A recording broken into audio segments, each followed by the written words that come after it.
Hi, it's Dr. Centeno, and today I'm going to talk about an important thing. Patients often ask me, do different symptoms link to different kinds of CCI? And the answer is, for the most part, yes. You can get some good clues that way. So before I get started, I want you to like, comment, share, and subscribe, because that's how we get this information out to more and more people.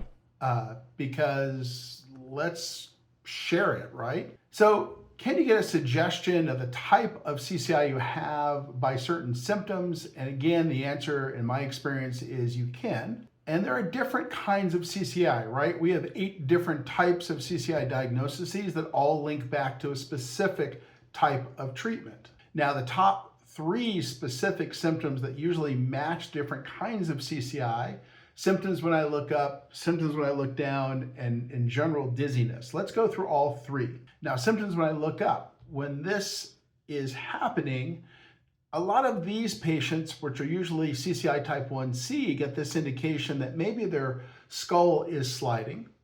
And in this case, usually when they're looking up, their skull goes backwards.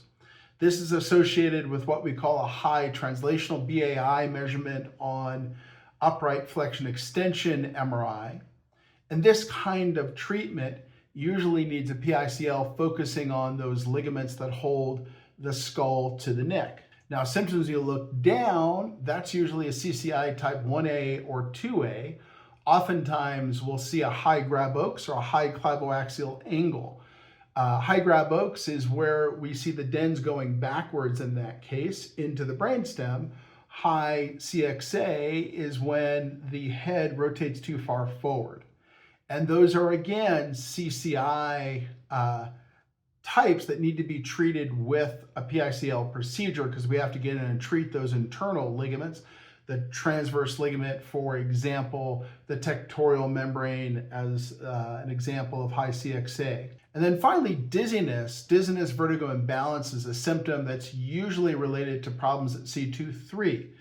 And this is one where many times you can treat this with just posterior injections into the facet joint with C-arm fluoroscopy and into the ligaments with ultrasound. Now, that's if it's a type 3A. If it's a type 3B, where things are going backwards with head extension at C2-3, then you do need that anterior PICL approach. So in summary, certain types of symptoms can be linked to specific types of CCI. Imaging and exam are also needed to get to a diagnosis. And the more you can tell me as your doctor or another CCI specialist about what provokes your symptoms, the more likely it is we're going to be able to get to a very specific diagnosis to help you with a specific treatment. So again, like, comment, share, subscribe, because that's how we get this information out to more patients. Thanks so much for watching, and have a great day.